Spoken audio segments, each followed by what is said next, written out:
Muy buenas tardes, son las 3:09, una hora menos en Canarias. Comienza la rueda de prensa tras la celebración del Consejo de Ministros.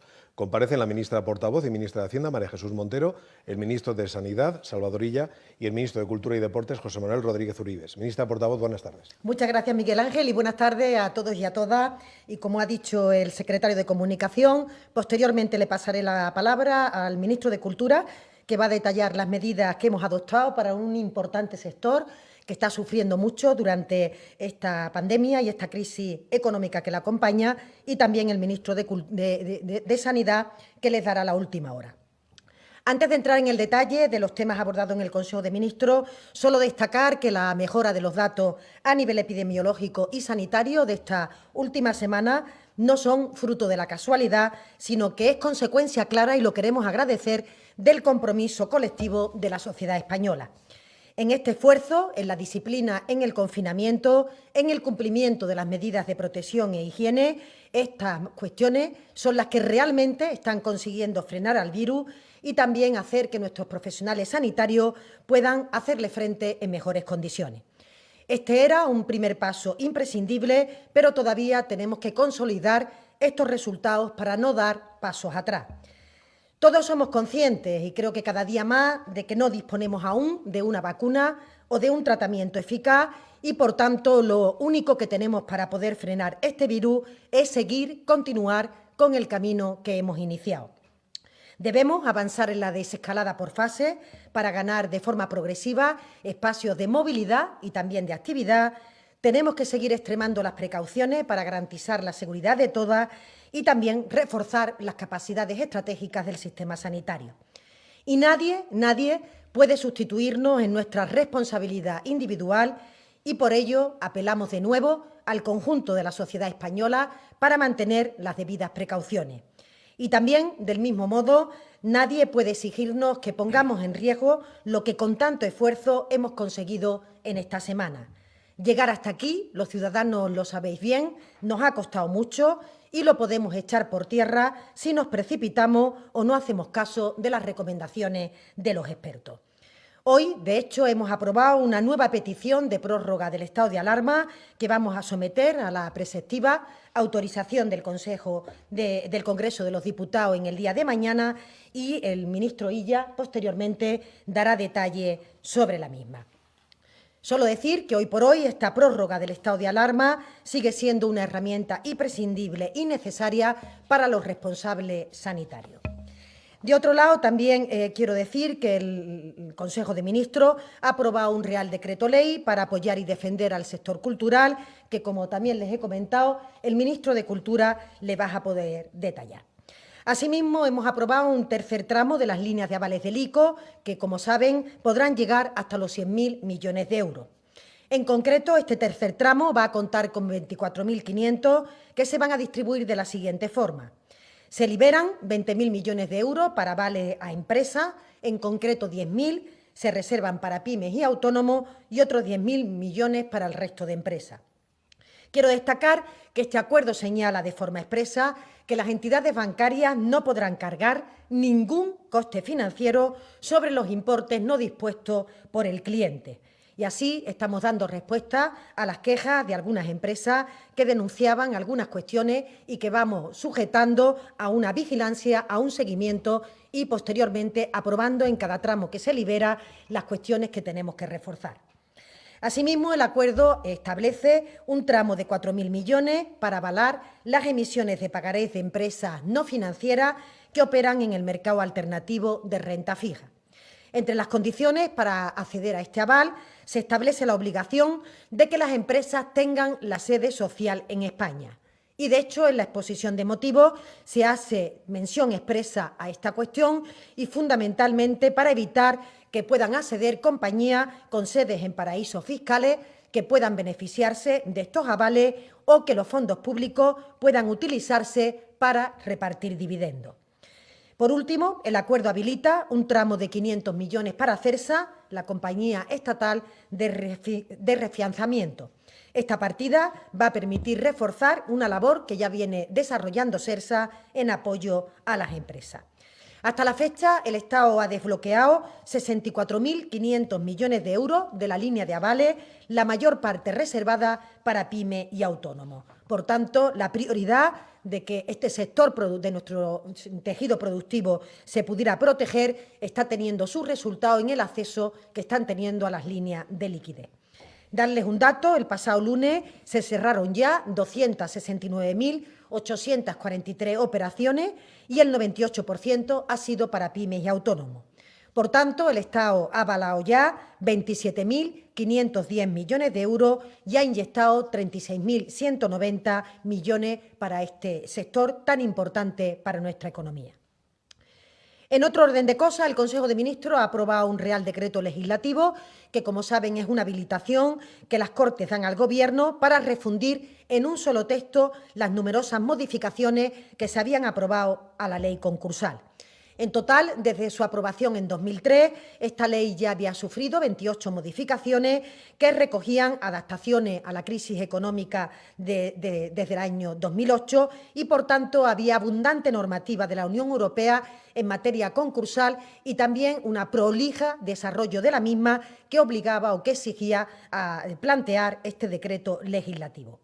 Estos cambios en la ley, sin haber sido armonizadas, habían provocado una cierta falta de seguridad jurídica debido a la alteración sistemática del texto y también se habían generado problemas interpretativos que han dado lugar a pronunciamientos judiciales diferentes para atender a estos mismos problemas. Con ese encargo que se formuló por las Cortes, el de refundir y clarificar esta legislación concursal, se aprueba este Real Decreto, fruto de un meticuloso trabajo, cumpliendo el mandato recibido y presentando un texto claro.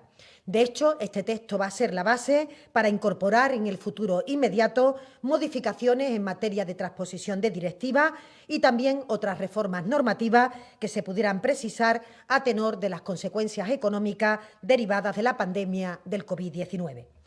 El texto ha sido informado tanto por el Consejo General del Poder Judicial como el Consejo de Estado y podrán ustedes comprobarlo y acceder a él en la referencia del Consejo de Ministros. Igualmente, en materia de contratación pública, el Gobierno ha aprobado que se levante la suspensión que se estableció en el decreto de alarma para que se pueda reanudar la licitación de obra pública sin necesidad de motivarlo, como sucedía hasta este momento. Además, se permite que las administraciones puedan realizar anticipos de los contratos que se han suspendido por la emergencia sanitaria, beneficiando esta medida a un número muy importante de proveedores del sector público.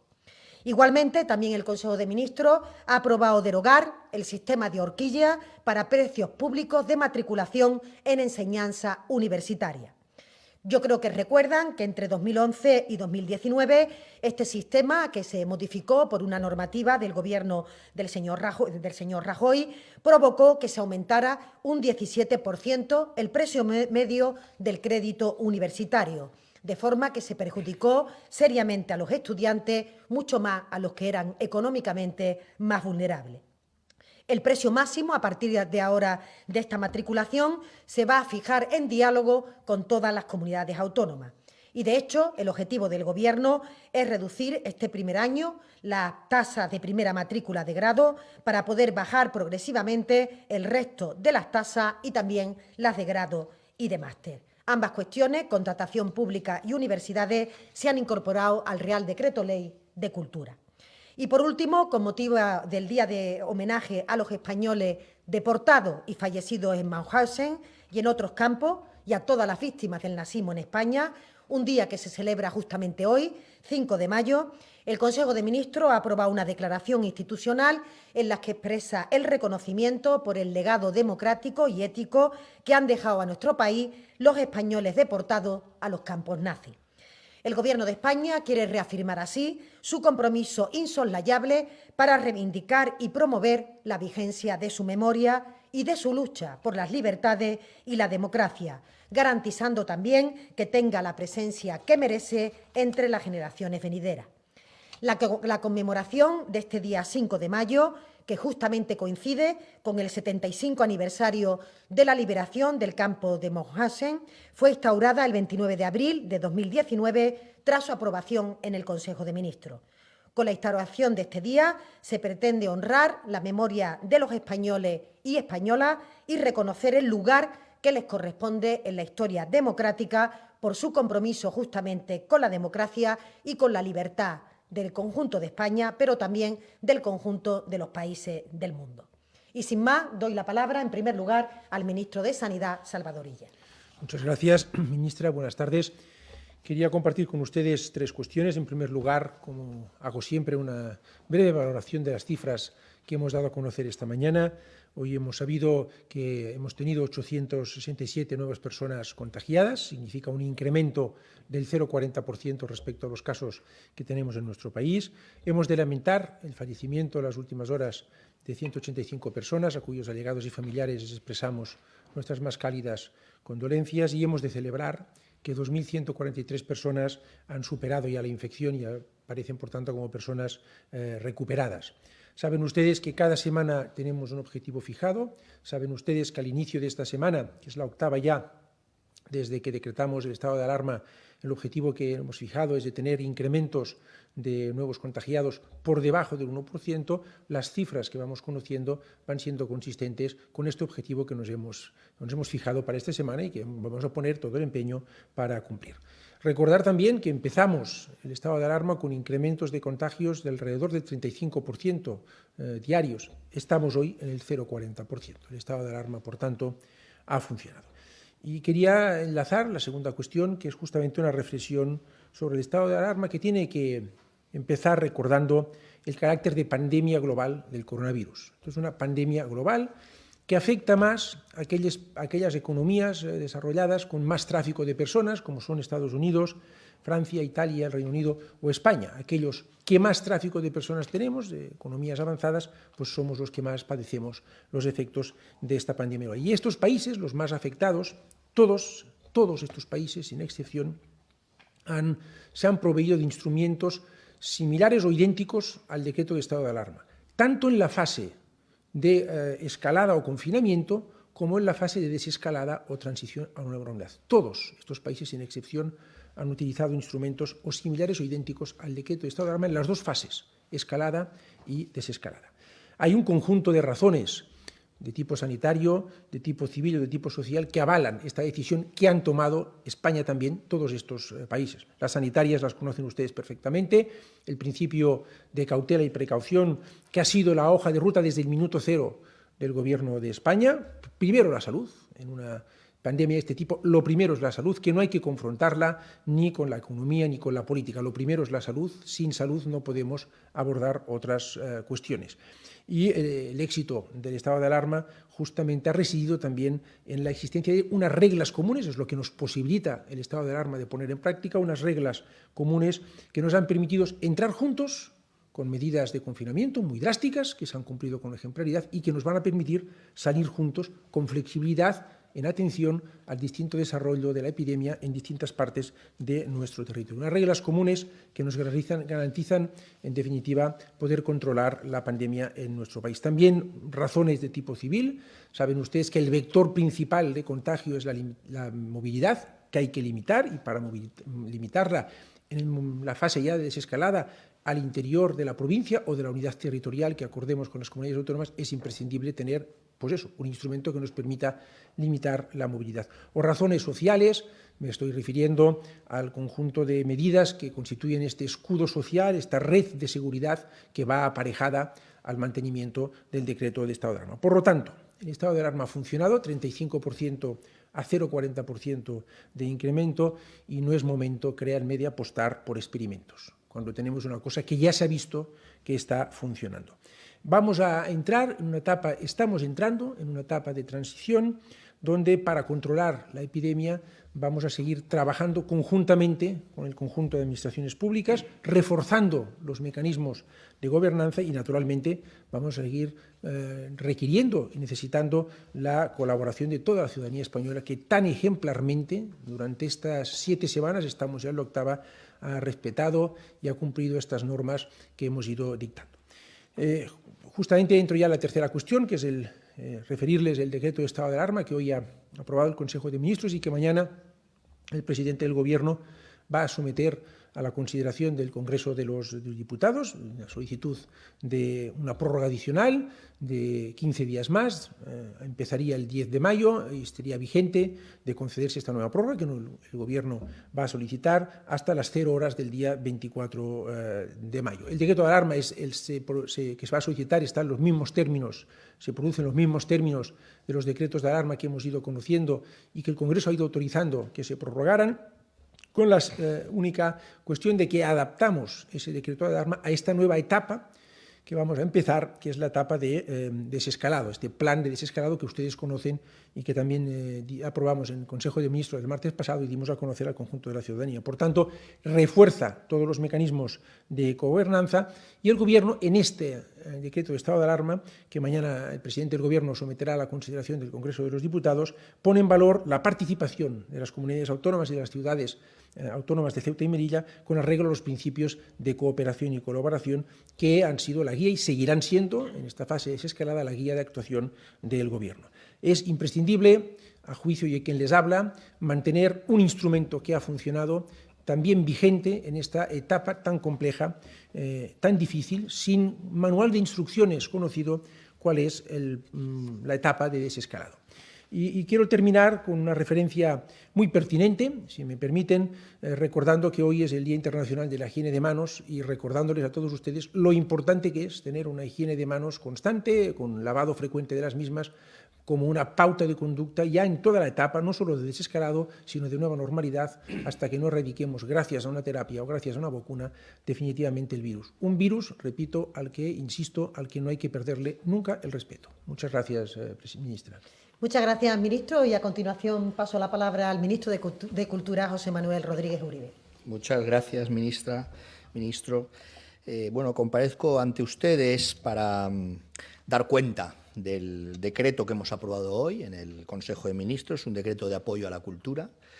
Quiero, en primer lugar, agradecer el trabajo de tanta gente que lo ha hecho posible, por supuesto del Consejo de Ministros, de mis colegas, de mis compañeros y compañeras, del presidente, pero también de los sectores culturales, que han estado muy encima, que han trabajado de una forma muy leal, aportando sugerencias importantes, también de las comunidades autónomas, de los consejeros y consejeras de las comunidades autónomas, de las ciudades autónomas de Ceuta y Melilla y de la Federación de Municipios y Provincias. Ha sido un trabajo coral, un trabajo de equipo, un trabajo conjunto. También quiero agradecer a mi departamento, el Ministerio de Cultura, a los colaboradores, el esfuerzo que han hecho en estas semanas, ¿no?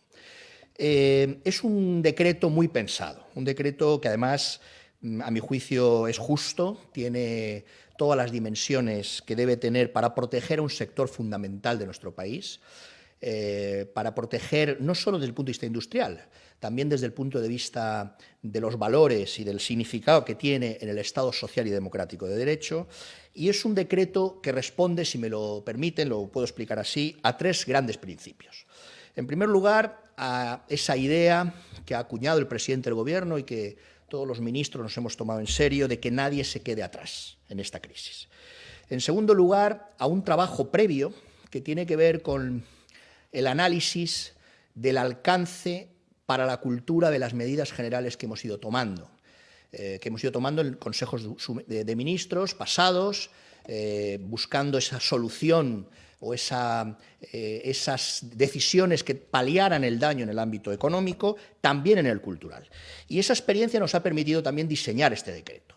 Hemos comprobado, por ejemplo, que la regulación de los ERTEs ha funcionado en algunos sectores culturales, por ejemplo, en el ámbito del libro y de otras industrias culturales.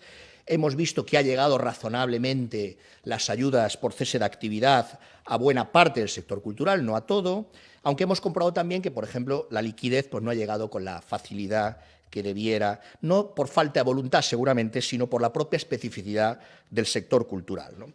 Este sería el segundo principio, basado en esa experiencia que nos ha llevado a construir este decreto.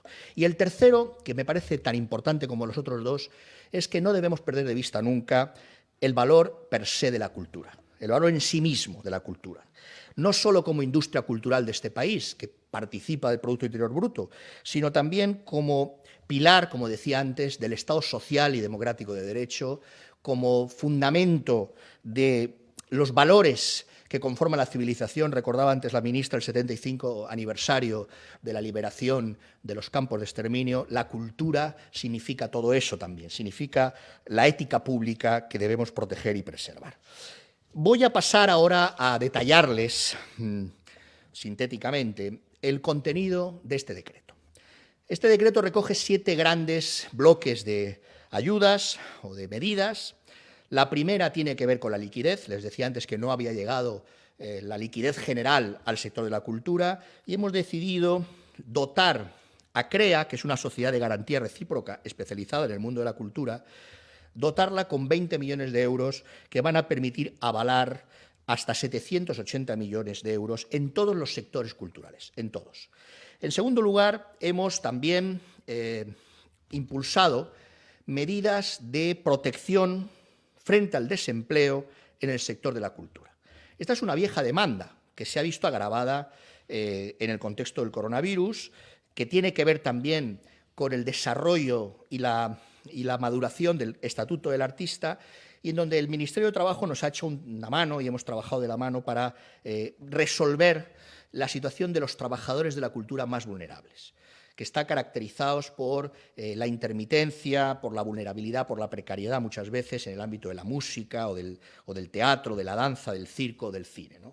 Y esta protección social frente al desempleo me parece que es algo fundamental en este contexto que, como decía, es una demanda, una vieja demanda de hace años de los actores, de las actrices, de los artistas en general. En tercer lugar, hemos también apoyado la protección del tejido empresarial y asociativo. Ayudas concretas a las estructuras para que pueda transitarse, primero para paliar el daño producido en un sector, como decía la ministra portavoz antes, que ha sido especialmente dañado porque es un sector que depende del público y el combate contra el virus nos ha obligado a encerrarnos en casa. Además de paliar ese daño, hemos tratado también de ver el horizonte de la desescalada con ayudas que permitan completar la presencia de los sectores culturales en las distintas fases. Por cierto, todos los sectores culturales están reconocidos y recogidos en esas fases y estas ayudas a las estructuras, a la industria, al tejido asociativo y empresarial puede completar ese inicio de actividad que necesariamente tendrá que ser progresivo. Junto a esto, o vinculado a esto, hemos introducido elementos muy necesarios de flexibilidad en las ayudas, en los tiempos, en los plazos, de anticipos también. Hemos tratado en estos meses o en estas semanas de que no se cancelen los eventos culturales, sino que se pospongan, ¿no? Y para eso estas ayudas que introducen flexibilidad son fundamentales en la justificación, en los anticipos, etcétera, etcétera. Por ejemplo, hemos retirado la exención o hemos retirado la condición o el requisito de los estrenos comerciales en el cine, que evidentemente no pueden producirse, y podemos ayudar aunque esos estrenos se produzcan en otras plataformas diferentes a las salas de cines.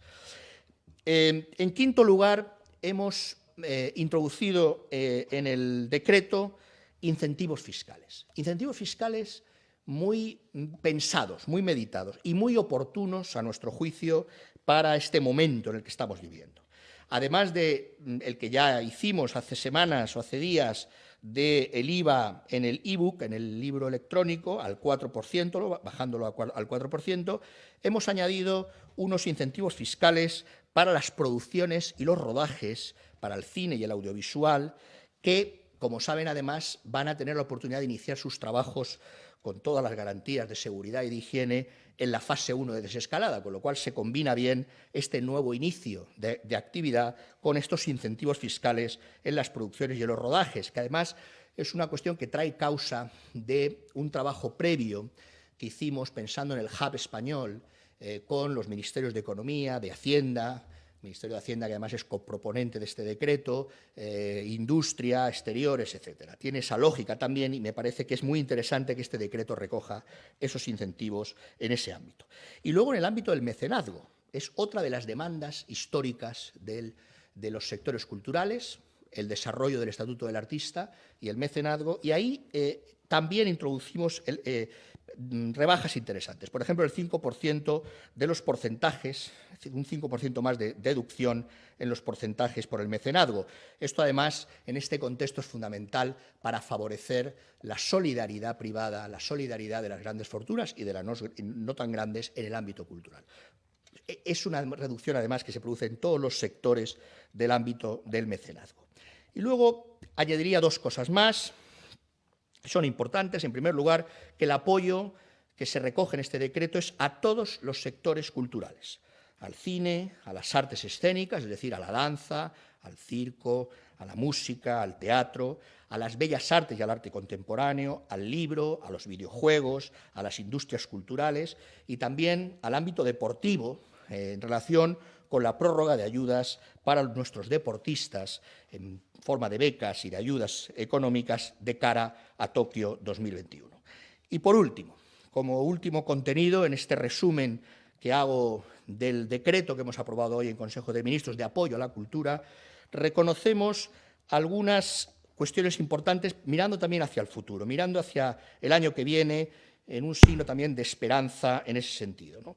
Reconocemos como acontecimientos de excepcional interés público, que tiene un valor simbólico, pero tiene también un valor de incentivos fiscales, el Plan Berlanga o el Año Berlanga, pensando en nuestro cineasta valenciano español universal, que se cumple el año que viene el centenario de su nacimiento, la Vela de Alicante, el Campeonato del Mundo que arranca en Alicante el año que viene, en 2021, la Feria de Frankfurt, donde España va a ser o es ya el país invitado por Alemania para, país de honor, la Feria del Libro de Frankfurt, o el Xacobeo 2021, el año santo, el año Xacobeo, que también apoyamos desde este decreto.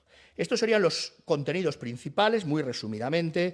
Como reflexión final diré que estoy muy satisfecho de este decreto, me parece que llega en el momento oportuno, también pensando en la transición y en paliar buena parte del daño causado a un sector fundamental de este país, en términos no solo económicos, sino también en términos cualitativos, en términos éticos, en términos axiológicos, y es un decreto medido, pensado, a mi juicio claramente es un decreto justo y justificado.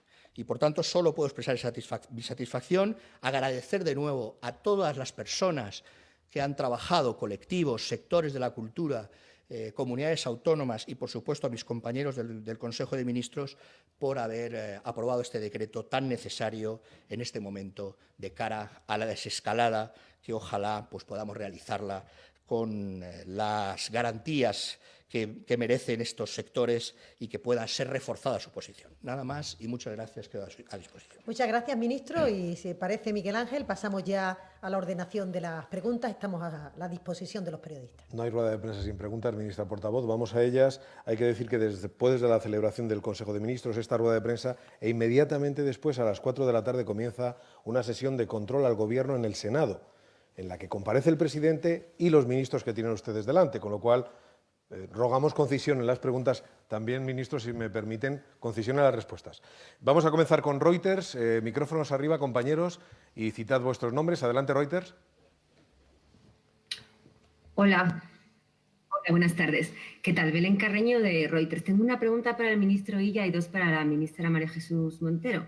Al ministro Illa, la verdad que le voy a hacer una pregunta que es una continuación de preguntas anteriores que le hemos ido haciendo en numerosas ruedas de prensa, y es sobre la situación de las residencias de ancianos. Ya sabemos que hay una orden ministerial aprobada por el Gobierno de España del 5 de marzo, lo contestó ayer y nos ha contestado lo mismo en anteriores ruedas de prensa, así que rogaría que avanzáramos sobre este tema porque estamos a 5 de mayo, no a 5 de marzo, y seguimos sin saber la situación de las residencias de ancianos. Se les pidió el 9 de abril, y repito, hoy es 5 de mayo, los datos de cuál es la situación de fallecidos y de enfermos en esas residencias. Lo que queremos saber es si se cumple el decreto, la orden ministerial del 5 de marzo, si se están haciendo los test, si se hacen PCRs, si se separan a los residentes, quién se está encargando de vigilar que esos focos de infección están controlados y que estas cifras que conocemos a diario, que aumentan la tasa de sanitarios infectados, no corresponden a estas residencias de ancianos. Entonces, aunque la competencia es autonómica, por si acaso usted también me contesta esta pregunta, esta afirmación, como la responsabilidad ahora mismo en el mando único también está el saber cómo está la situación en las residencias de ancianos, por favor, si nos puede dar algún detalle o de quién no está cumpliendo la orden de enviarles a ustedes los datos para conocer la radiografía. Y a la ministra portavoz, por favor, dos preguntas. Una respecto a la decisión del Constitucional alemán hoy de poner en duda, de poner en cuestión el programa de compra de ayuda de bonos públicos por parte del BCE. Ya esto ha hecho que se hayan empujado hacia arriba las primas de riesgo, especialmente la de España, porque cuestiona un poco el sistema de ayudas que estaba sirviendo como colchón para sostener los precios de la deuda pública. Me gustaría saber si el Gobierno de España tiene una valoración y, bueno, y cómo no, saber un poco cómo van esos contactos de cara a la aprobación del decreto de alarma mañana, si ya han hecho unos contactos con el PP o si ya tienen cerrado el apoyo del PNV. Muchísimas gracias. Muchas gracias, Belén, por tu pregunta. Como tú has dicho y conoce usted perfectamente, las residencias de mayores han sido objeto de preocupación desde el inicio por parte del Gobierno y son efectivamente responsabilidad de las comunidades autónomas. La información de la que dispongo es que todas las comunidades autónomas en estos momentos están tienen bajo la responsabilidad de su responsable de sanidad las residencias de mayores. Esto no era así al principio de la epidemia. Están cumpliendo, hasta donde yo sé, la orden o las distintas órdenes que hemos dictado desde el Ministerio de Sanidad, progresando de una forma muy sustancial en el control de la epidemia en estas residencias de mayores. Y respecto a los datos que nos han facilitado, cuando los tengamos analizados disponibles, los daremos a conocer. Gracias, ministro. Y Belén, respecto a las dos preguntas, decir en primer lugar que parece que por la lectura, por lo menos primera, de la sentencia, no se señala que esa compra fuera ilegal. Y, por otra parte, también creemos desde España que la labor del Banco Central Europeo está siendo muy relevante para la estabilidad del conjunto de los países. Por tanto, tendremos que leerla con más detalle, pero a priori no parece que señale que fuera ilegal. En segundo lugar, el presidente mismo, en el día de ayer, tuvo contacto con las diferentes fuerzas políticas y, concretamente, con el Partido Popular y con Ciudadanos para expresarle la necesidad de que nuestro país pueda seguir contando con un instrumento que es absolutamente imprescindible para ganar este combate contra el virus y, por tanto, seguir luchando contra la pandemia.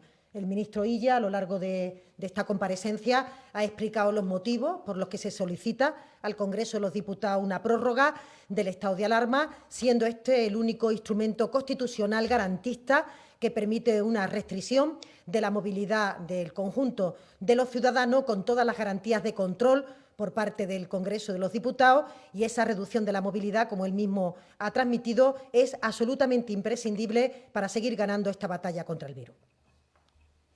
Salamanca 24 horas, por favor, adelante. Buenas tardes, ministros. Soy Pedro Hernández de Salamanca 24 horas y tengo una pregunta para cada uno de ustedes. Para el ministro Illa es saber si consideraría un paso atrás muy grande en la desescalada que nos aprobara una prórroga del estado de alarma y saber qué planes tiene el Gobierno en caso de que eso ocurra. Para la ministra Montero es que en ciudades como en Salamanca los hosteleros se están negando a abrir cuando puedan, con el aforo de las terrazas al 50%, porque creen que en esas condiciones la reapertura resulta totalmente inviable desde el punto de vista económico, y es saber si tienen pensado algún plan especial de reducción de impuestos o algún tipo de ayudas al sector más específica.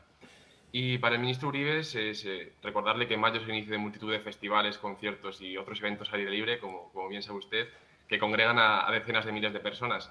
Y es si podría ser un poco más específico con qué va a pasar con todos esos eventos culturales, si se van a terminar celebrando con un tercio del aforo, si se van a suspender, o saber qué ayudas más concretas se van a establecer para ese sector específicamente, porque muchos están esperando indicaciones gubernamentales, como ha ocurrido en otros países del entorno europeo, para posponer sus fechas, como usted ha comentado, o cancelar el evento. Muchas gracias. Muchas gracias, Pedro. Yo creo que lo he dicho con bastante claridad en los últimos días. El estado de alarma es imprescindible para la etapa de desescalada. Es imprescindible, no hay alternativa posible, es imprescindible. ¿Por qué? Porque hay que limitar la movilidad de las personas, que es el principal vector de contagio. Y hay que limitarla a las unidades territoriales. Nosotros hemos propuesto como unidades de referencia la provincia o la isla. Las comunidades autónomas pueden proponer otras, las analizaremos conjuntamente, pero hay que limitar la movilidad al interior de estas unidades territoriales, y la única forma de hacerlo es con el estado de alarma. Por lo tanto, es imprescindible, efectivamente. Sí, en segundo lugar, Pedro, comentar que efectivamente, para los sectores que más se han visto afectados por la situación del decreto de alarma, muchas de las medidas económicas también que se han puesto en marcha van vinculadas justamente a la vigencia de este decreto de estado de alarma, medidas que decaerían en caso de que ese no se prorrogara. Por tanto, hay muchos instrumentos que vamos a seguir teniendo y acompañando para que los sectores más perjudicados, el ministro Uribe hacía referencia al sector de la cultura, uno de ellos, por supuesto, el sector del turismo, el sector de la hostelería, el sector del comercio, son las áreas económicas que más se han visto alteradas con motivo del confinamiento de la población y, por tanto, seguiremos trabajando en ese entorno. Quizás pueda señalar que los datos que hoy hemos conocido de desempleo están poniendo de manifiesto que los ERTE, el mecanismo que se desarrolló en relación con esta cuestión, ha sido muy importante para evitar que se produjeran despidos masivos del mercado laboral de las personas que estaban trabajando o que estaban contratadas temporalmente para poder trabajar durante la campaña, durante el tiempo que ha durado el periodo del estado justamente de alarma. De hecho, ustedes han visto que los datos indican que se está produciendo una estabilización en el impacto que la pandemia ha tenido en el mercado laboral y, por tanto, en mayor grado en los 15 días de marzo, en los primeros 15 días de abril y luego, de forma paulatina, se ha ido corrigiendo en parte un efecto que sigue siendo un efecto muy importante y que va a obligar, entre otras cuestiones, y para estos sectores que son especialmente importantes, seguir arbitrando mecanismos. En este momento, en el diálogo social, justo está en estudio el mecanismo de prórroga de los ERTE, en qué condiciones, bajo qué parámetros, para qué sectores. En definitiva, estamos trabajando para el acompañamiento de los sectores más perjudicados. Gracias, Pedro, por su pregunta. He dicho antes en mi intervención general que en la desescalada de las distintas fases, hemos pensado en todos los sectores y en todos los ámbitos culturales, y están todos. Es verdad que llega hasta junio, hasta finales de junio, y podría usted decir, quedan los festivales del verano. Bueno, tendremos que esperar en lo que tiene que ver con las posibilidades de su realización. Siempre, como hemos hecho desde el minuto 1, siguiendo los criterios de sanidad, los criterios científicos y el principio de prudencia. Por tanto, responderemos a eso, si se produce esa celebración o no, cuando llegue el momento. Es verdad que, en todo caso, tenemos también un criterio que ha servido y está sirviendo, que es tratar de no cancelar las cosas de forma definitiva, sino posponerlas en el tiempo. Sí se pueden hacer en otro momento, cuando las condiciones, digamos, sanitarias lo permitan. Ese sería un camino que se puede explorar, que quizá con los festivales de verano es más difícil porque te llevan al año siguiente, pero en todo caso lo vamos a valorar también, ¿no?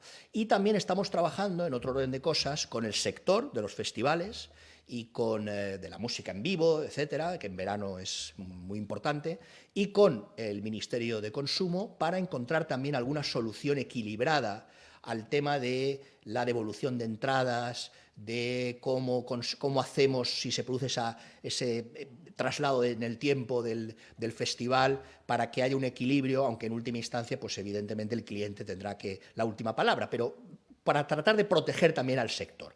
En definitiva, lo que hemos podido decidir ya está decidido, todos los sectores están en la desescalada, en las fases, en las distintas fases, de una forma progresiva y de una forma ordenada, y en relación con los festivales, pues decidiremos en su momento. Todo dependerá, como le digo, de la evolución de la pandemia y de los criterios sanitarios que nos marque el ministro de Sanidad. Promecal, adelante. Sí, hola, muy buenas tardes, ministros. Soy Javier Díaz Bazaga, del Grupo Promecal.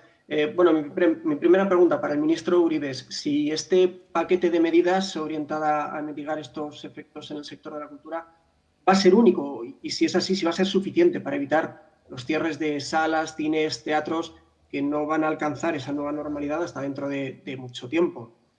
En segundo lugar, quería preguntarles por esta ronda de contactos que están llevando a cabo para intentar aprobar mañana la prórroga del estado de alarma. No sabemos cómo va. En cualquier caso, parece que cuentan cada vez con menos apoyos. No sé si esto estará perjudicando la credibilidad del país en el exterior y si eso puede, a su vez, perjudicar las ayudas que nos puedan brindar desde la Unión Europea. Y una última cuestión muy rápida, ya no sé quién me la puede responder, sobre la limitación de la entrada de alumnos en las aulas a partir de septiembre. ¿Cómo se va a hacer esa esa formación híbrida, esa docencia combinada entre formación presencial y formación online, cuando les toque a los alumnos estar en casa con esa formación online, ¿cómo se va a garantizar o cómo se va a ayudar a los padres que no puedan estar en casa por trabajo, por otros motivos, para acompañarles? Muchas gracias. ¿Comienzo? Sí. Gracias por su pregunta. La verdad es que es muy oportuna porque yo he dado cuenta de un decreto que hemos aprobado hoy, que es un decreto que está pensando fundamentalmente en paliar el daño causado, en ayudar a paliar el daño causado en el sector cultural en este tiempo que ha transcurrido desde el origen de la pandemia hasta ahora también en la desescalada, es decir, que es un decreto que yo creo que ha sido oportuno aprobarlo hoy porque tiene esa doble dimensión, reparar el daño causado en la medida de nuestras posibilidades en el tiempo transcurrido en el sector cultural y también mirar en estas próximas semanas, meses, en relación con la desescalada. Pero es verdad que estamos haciendo un trabajo de otro orden, que es de medio y de largo plazo. Y este es un trabajo fundamental que yo además quiero animar y contribuir y liderar en su caso con las comunidades autónomas y los ayuntamientos que tienen importantes competencias en materia de cultura y por consiguiente buscar ese pacto de Estado al que ya me he referido en alguna ocasión por la cultura con medidas de más largo alcance, a medio plazo y a largo plazo. Porque yo creo que también tendremos que aprender de esta experiencia, de esta crisis, sacar enseñanzas y fortalecer nuestra cultura para situaciones venideras que ojalá no se produzcan, pero que nos permita esta experiencia también fortalecer un sector fundamental de nuestro país, como he dicho antes, en términos de industria, pero también en términos de valores. El siguiente turno es de 4. Adelante.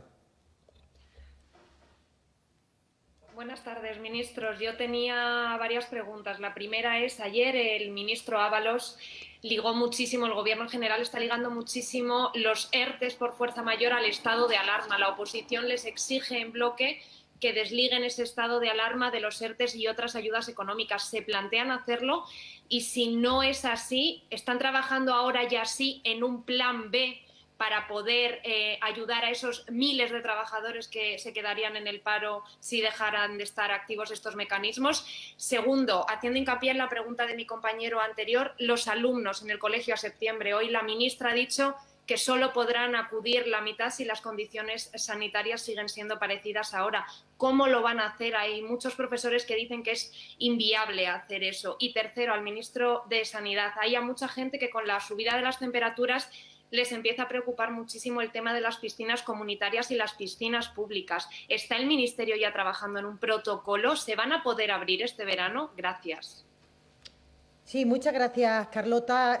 Decir en primer lugar que evidentemente la situación que se deriva del estado de alarma de falta de movilidad o de restricción a la movilidad, es decir, el confinamiento de los ciudadanos, que provoca y ha provocado también que se produzca cierre de determinadas actividades, bien parcial o bien completo, fundamentalmente, como hemos dicho anteriormente, en aquellos lugares donde no se podía garantizar que se produjera los menos contactos efectivos posibles entre las personas.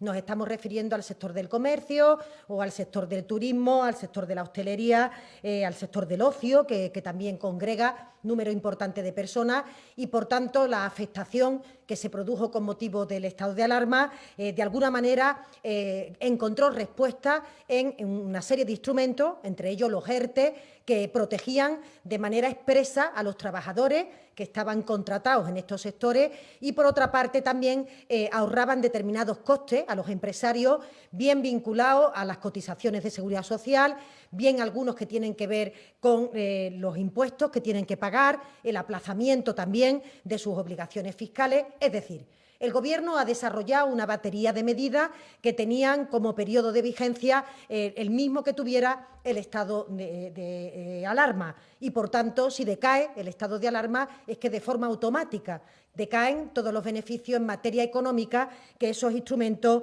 habían producido. Así que el ministro expresó la realidad y la realidad es que la prórroga del estado de alarma es imprescindible para el sector sanitario, pero hay también un elemento añadido de que tiene una repercusión en las medidas económicas que el sector empresarial y también los trabajadores están beneficiándose por los diferentes instrumentos, decretos, leyes que el Gobierno ha ido aprobando.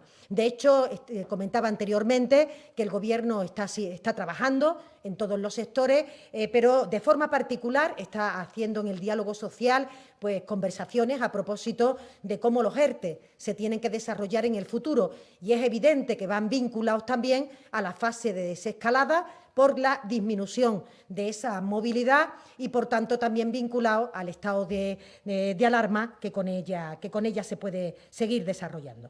En relación con la segunda pregunta, la ministra de Educación, el ministro de Universidades llevan ya, yo diría que los meses que está durando el confinamiento, trabajando con las comunidades autónomas que tienen competencias, las competencias en materia de las escuelas y de las universidades en nuestro país, para intentar que realmente se puedan cumplir las recomendaciones, las garantías que solicita el Ministerio de Sanidad para que no se produzca rebrote, repunte del contagio de la pandemia y, por tanto, están en este momento justamente arbitrando bajo qué procedimiento, bajo qué fórmula se puede conseguir ese número de alumnos y, por otra parte, también con qué contenido la formación presencial o la formación online que tuviera que vincularlo, qué espacios se tendrían que habilitar. En definitiva, se está produciendo una planificación del curso escolar, del curso universitario, teniendo en cuenta las recomendaciones que la autoridad sanitaria va promoviendo.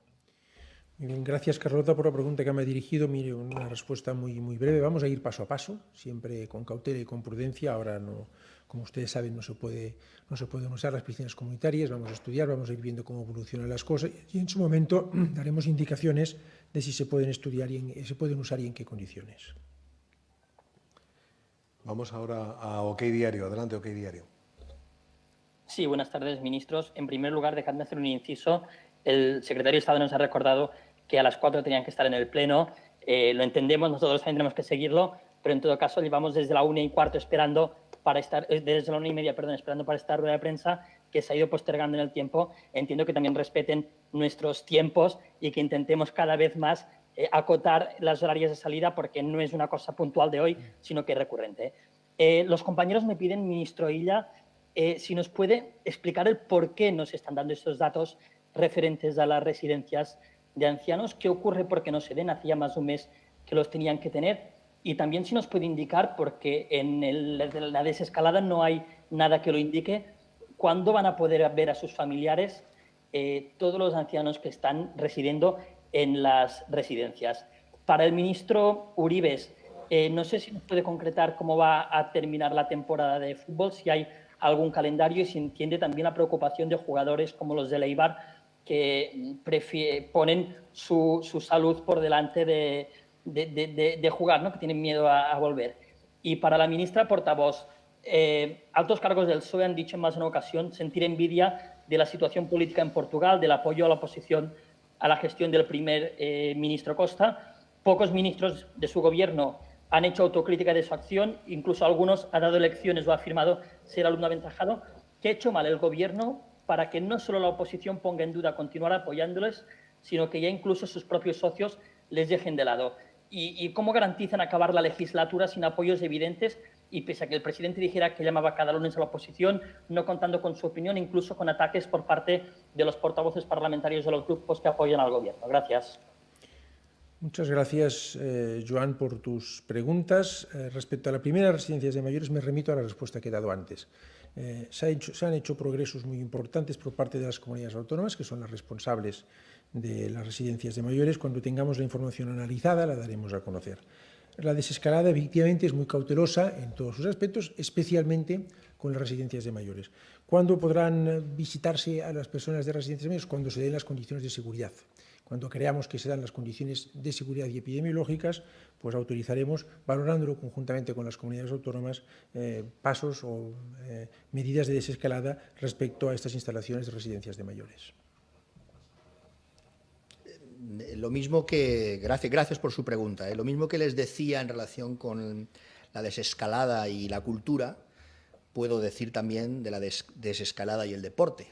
Hemos hecho los deberes, hemos hecho los protocolos, no solo el CSD y el Ministerio de Cultura y Deporte, sino también la Liga, la Federación. Todo el mundo está pensando en organizar las cosas bien para, si se puede, culminar la Liga. Esa es ¿Y de qué depende? Pues de los criterios sanitarios. Es exactamente igual que en relación con lo que le decía antes. Por tanto, ¿cómo no voy a entender la preocupación de los jugadores de fútbol?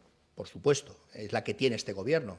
La prioridad es la salud, el derecho a la salud, el derecho a la vida y, por consiguiente, todo va a depender de que se den las condiciones para que no se ponga en riesgo ese derecho a la vida y ese derecho a la salud.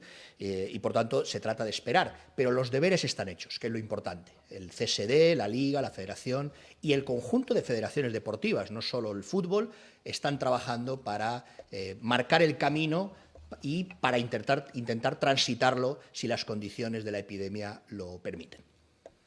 Sí, y Juan, 2 o 3 consideraciones sobre tus preguntas. Bueno, en primer lugar, es evidente que damos las gracias al Senado porque ha retrasado la comparecencia de los ministros y poder hacer algo que es complicado en estos días, que por una parte, por supuesto, que el Consejo de Ministros tenga la discusión que considera necesaria de elementos tan trascendentes como los que estamos contando en el día de hoy. Y, en segundo lugar, atenderles a todos ustedes con el tiempo suficiente para permitir que todas las cuestiones puedan quedar resueltas. Y, en tercer lugar, una labor de control al Gobierno que este Ejecutivo está teniendo comparecencia tanto en el Senado como en el Congreso, cosa que no ocurre con otros gobiernos y que en una situación de pandemia como la que estamos viviendo hace veces muy difícil que los ministros podamos estar en tiempo y en forma en varios sitios a la vez. Y decirle también que este Gobierno ha contado con la práctica unanimidad de los grupos políticos para sacar adelante los decretos ley que ha ido aprobando a lo largo de este periodo en el Congreso de los Diputados. Y no me refiero solamente a las prórrogas sucesivas del estado de alarma, sino también a las medidas económicas, a medidas importantes prácticamente para todos los sectores.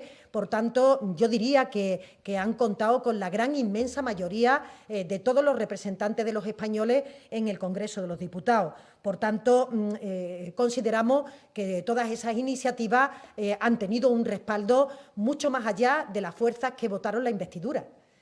Ha sido más amplio, incluso ese consenso, que aquellas fuerzas políticas que votaron la investidura del presidente Sánchez. Es obvio que a un Ejecutivo le gustaría contar con una oposición, sobre todo con el principal partido de la oposición, que realmente, desde nuestro criterio, permitiera que pudiéramos seguir avanzando, que pudiéramos participar en la reconstrucción social y económica de este país de manera conjunta, que se abandonaran intereses partidistas y, por tanto, que se pusiera el interés general de todos los españoles por encima de cualquier otra cuestión. Y en este sentido, pues evidentemente, cuando la oposición de otros gobiernos en otros países así se comporta, pues bueno, puede despertar una cierta envidia, ¿no?, por parte del Gobierno de España.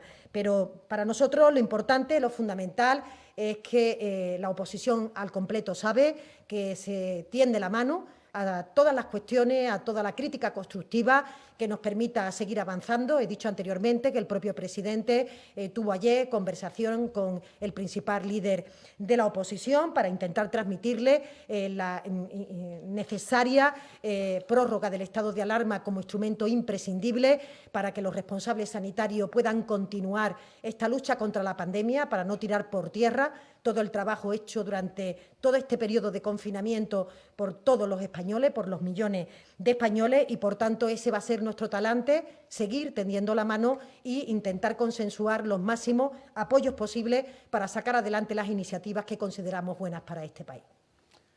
Turno ahora para el Diario del Puerto. Sí, buenas tardes, ministro. Soy Inma Peña del Diario del Puerto. Tenía 2 cuestiones para el ministro de Sanidad, Salvador Illa. Por un lado, queremos saber cuándo se prevé que se puedan volver a celebrar grandes eventos como el Mobile World Congress, el FITUR o el Salón Internacional de la Logística, y en ese caso, en qué condiciones se tendría que realizar. Y una segunda cuestión es que ayer el ministro de Transporte, José Luis Ábalos, adelantó que será la Comisión Europea quien imponga las normas sanitarias que deban cumplir las compañías aéreas para retomar su actividad. y en el caso de que no lo haga con prontitud, aseguro que sería España la que replanteara sus propias condiciones. En este sentido, ¿qué tipo de condiciones plantea el Gobierno español, o plantearía, mejor dicho, y si ya hay condiciones establecidas como la restricción de pasajeros? Muchas gracias. Muchas gracias, Inma, por sus dos preguntas. Respecto a grandes eventos como Fitur y ferias, esto no está previsto en la fase de desescalada. Vamos a ver en la nueva normalidad cómo están las cosas y cuándo se den las condiciones para poder celebrar ese tipo de eventos. En todo caso, queda todavía un horizonte largo. La fase de desescalada se caracteriza, como hemos venido diciendo, por restricciones a la movilidad, y estos eventos, por definición, justamente tienen que celebrarse en unas condiciones de movilidad normalizada que no se dan. Por tanto, queda todavía tiempo, vamos a ver cómo evolucionan las cosas y vamos a actuar, no me canso de repetirlo, con el principio de prudencia y cautela, sin perderle nunca el respeto al virus. Respecto a las condiciones en que podrán retomar su actividad las líneas aéreas, pues me remito a lo que dijo ayer el ministro de Transportes. Lo ideal, por la misma condición del servicio que prestan estas aerolíneas, que muchas veces consiste en transportar pasajeros entre distintos países, lo ideal es que se llegue a un acuerdo europeo que delimite las condiciones de seguridad y las condiciones de todo tipo en que pueden reanudar sus servicios. Si no es así, pues lógicamente nuestro país adoptará las decisiones que tenga que adoptar. Estamos trabajando juntamente con el Ministerio de Interior, el Ministerio de Transportes, lógicamente, el Ministerio de Sanidad, el Ministerio de Asuntos Exteriores, siguiendo la situación y trabajando bajo el liderazgo, en este caso, del Ministerio de Transportes, que es quien tiene las competencias para regular esto. Pregunta al plural. Hola, buenas tardes, ministro. Soy Marcos Paradinas del Plural. Yo quería tratar dos cuestiones para el ministro Illa. La primera es que hoy hemos conocido que van a cambiar el criterio y que a partir de ahora se harán las pruebas de PCR en las 24 horas para personas que tengan síntomas leves. Quería saber en base a qué han cambiado ese criterio y si van a hacer algún refuerzo de test PCR para poder cubrir toda esa demanda. Y por otra parte, respecto a los datos, bueno, usted nos acaba de decir que 2 meses después no nos pueden dar los datos de qué está pasando en las residencias, que es uno de los campos más graves que estamos viviendo en España. Hoy hemos sabido que Galicia, Euskadi y Cataluña no dicen cuántos sanitarios tienen de baja. Madrid, en los datos que nos pasan todos los días, los PCR parece que los cuentan de una manera totalmente diferente, con un desfase de datos bastante grande. Parafraseando al ministro Ábalos, que ayer habló de caos en caso de no haber estado de alarma, parece que el caos ya está. Quería saber si hay alguna autocrítica en esta manera de recoger los datos de alarma. ¿Cómo va a afectar eso al sistema de recogida de datos? Muchas gracias, Marcos, por sus dos preguntas. La primera de ellas, bueno, se ha adaptado la estrategia de diagnóstico a la nueva etapa en que estamos, que es una etapa de desescalado. Y, por tanto, en esta nueva situación, después de varias semanas de discusión y de análisis conjunto con las comunidades autónomas, se ha abordado y se ha aprobado una nueva estrategia de diagnóstico que, efectivamente, como usted dice, establece que tienen que diagnosticarse aquellas personas que tienen sintomatología leve en un horizonte de tiempo de 24 horas a ser posible. Y esto, pues claro que requerirá una reorientación de recursos por parte de las comunidades autónomas. Hace ya semanas que venimos hablando de la necesidad de reforzar los sistemas de atención primaria, y ustedes saben que en el propio plan de desescalada, que estoy seguro que han leído con atención, figuran varios indicadores epidemiológicos tendentes a valorar los esfuerzos que se hayan podido hacer para reforzar todos los sistemas de detección precoz de los casos que haya, leves, graves, para que puedan ser diagnosticados y tratados conforme al diagnóstico que resulte. Si son positivos, pues cuarentenándolos en su domicilio o en aquellos lugares previstos a tal efecto. Por tanto, efectivamente sí, es así.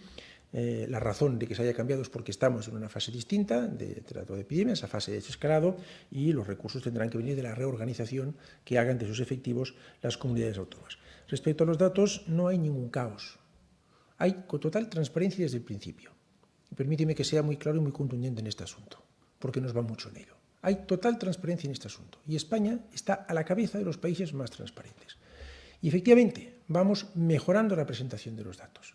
Y algunas comunidades autónomas, que son las que nos facilitan los datos, a medida que disponen de más efectivos, más medios, van rehaciendo sus series para adaptarlas más a la realidad epidémica que se ha vivido. Esto no es un cambio de criterio, esto es un esfuerzo permanente que hacen las comunidades autónomas y que yo quiero reconocer para mejorar la información que transparentemente les explicamos a ustedes. Se les explica además el responsable técnico que tiene que presentar esos datos y que los recoge en como responsable máximo del organismo, el Centro de Coordinación de Alertas y Emergencias, que recibe los datos diarios de las comunidades autónomas. Hay esfuerzo por proveer datos fiables, hay un esfuerzo constante de mejora y transparencia y un espíritu permanente de presentar los datos que se obtienen de la mejor forma posible. Los de residencias de mayores, cuando los tengamos analizados, los vamos a conocer, pero ustedes tienen cada día, el Instituto de Salud Carlos III publica el MOMO, la monitorización de la mortalidad. Ahí tienen ustedes comparado, porque lo publica el propio Gobierno de España, los datos de mortalidad comparados con los años anteriores. No acepto que se diga que no hay transparencia, lo que hay es un espíritu constante de mejora en la presentación de los datos que vamos a seguir manteniendo. Pregunta ahora Radio Euskadi Ratia, adelante. Sí, hola, buenas tardes. Nerea Sarriegui, de Euskadi Ratia y Radio Euskadi. Dos preguntas. La primera para la ministra portavoz. En las últimas horas el Gobierno ha intensificado las conversaciones con el PNV, que insiste en que el proceso de desescalada debe gestionarse desde las comunidades autónomas. También lo ha hecho con Esquerra Republicana. No sé si podría adelantar algo sobre esas conversaciones, si han llegado a algún acuerdo o si en el caso del PNV les han transmitido ya cuál será su voto mañana. Y la segunda para el ministro de Sanidad, Salvador Illa. Ha hablado usted de que el decreto del estado de alarma que presentarán mañana será el mismo que hasta ahora, pero que incluirá algunos cambios adaptados a la nueva etapa y que se pondrá aún más en valor la participación de las comunidades autónomas.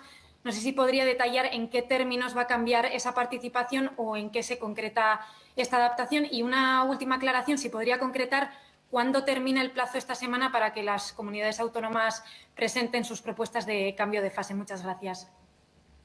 Sí, muchas gracias, Nerea, por tus preguntas. Bueno, decir que, como he comentado anteriormente a alguno de sus compañeros, el Gobierno está en permanente diálogo con las fuerzas parlamentarias, con las fuerzas de la oposición, con aquellas que hicieron posible también la investidura, y de manera que durante todo este periodo, desde el propio presidente hasta los diferentes ministros y sobre todo el ministro Illa, en su tarea de coordinación, de cogobernanza, que ahora él comentará, durante la pandemia mantiene reuniones continuas, constantes, con los consejeros autonómicos, y yo misma tuve oportunidad en el día de ayer también de mantener reuniones con los consejeros de Hacienda, por tanto, para conocer, para poder discutir a propósito de las materias que nos ocupan, que nos preocupan a todos, y también para el reparto de los 16.000 millones que el Gobierno de España ha puesto a disposición de las comunidades autónomas para contribuir a la financiación del gasto sanitario, del gasto social y también de la caída de ingresos. Por supuesto, las conversaciones se intensifican siempre que tenemos que tener un proyecto de ley, una iniciativa legislativa, un decreto ley en el Congreso de los Diputados, y se mantienen hasta el momento de la votación. Por tanto, a lo largo de estos días, yo creo que ellos mismos podrán expresar cuál es su sentir respecto a, en este caso, la prórroga del estado de alarma, pero ha sido siempre una comunicación fluida, una comunicación continua y una comunicación que seguiremos manteniendo siempre por el bien del conjunto de los españoles. Muchas gracias, Nerea.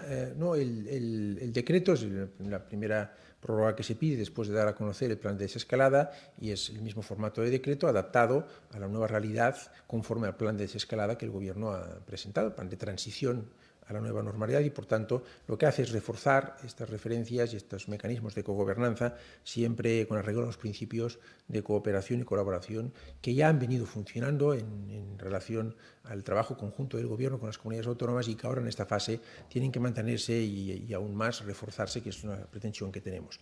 De una forma con carácter excepcional, según reza en la instrucción, en la orden de cogobernanza que hicimos pública para la primera etapa de progreso a la fase 1, esta semana, el plazo para que las comunidades autónomas puedan hacernos llegar sus consideraciones y podamos valorar conjuntamente si procede o no progresar de fase vence mañana miércoles a las 2 horas. También indiqué a los consejeros en la reunión que tuve con ellos el lunes que es un plazo que no va a ser, en fin, que entendemos que es un trabajo intenso el que hay que hacer esta semana y que por tanto habrá flexibilidad en cuanto a la recepción de estos documentos.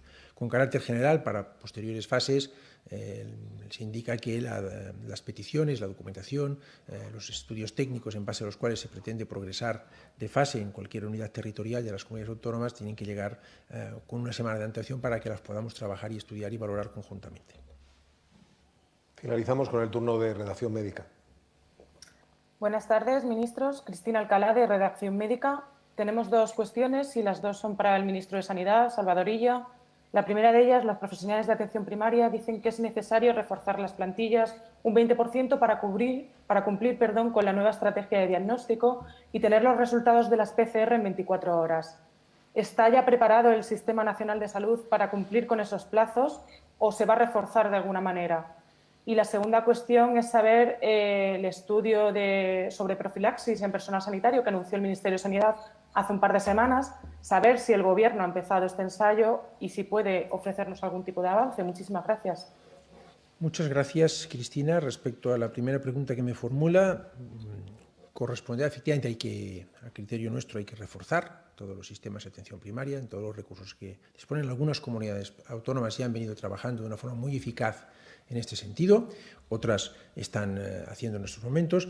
Cada una de ellas tendrá que, en base a la realidad asistencial que tiene y en base a la realidad epidemiológica, tomar sus propias decisiones, pero como criterio general coincido, y de hecho así lo hemos estado discutiendo y lo vengo anunciando por otra parte desde hace ya semanas. Hay que reforzar la atención primaria en su tarea, que va a ser muy importante, de detección precoz de casos y de vigilancia de los mismos. Por tanto, este va a ser, de hecho, uno de los criterios que vamos a abordar conjuntamente con las comunidades autónomas a la hora de decidir si se puede progresar o no se puede progresar de fase. Ver qué mecanismos de detección precoz en la atención primaria se han puesto en marcha para poder efectuar con agilidad y de forma correcta esta tarea de detección precoz, que, insisto, es muy, muy importante en esta fase desescalada. Respecto al estudio de profilaxis, pues sí, se ha empezado. No tengo resultados en este momento de este estudio. Sé que se está desarrollando en los términos previstos. En cuanto tengamos resultados concluyentes, pues los daremos a conocer, o nosotros mismos o las personas que han conducido este estudio. Pues muchísimas gracias. Gracias, ministros, por cumplir ante la prensa. Ahora hay que cumplir en el rendimiento de cuentas ante el Senado. Les anunciamos que a partir de las 6 de la tarde, 6:30, comparecerá en rueda de prensa en esta misma sala el ministro de Inclusión, Seguridad Social y Migraciones, José Luis Escrivá, y que la hora es aproximada, 6:30, porque, como siempre ocurre, los ministros tienen que cumplir con sus obligaciones políticas y parlamentarias y adaptarse a actos de comunicación como este. Gracias y buenas tardes a todos. Muchas gracias. Muchas gracias.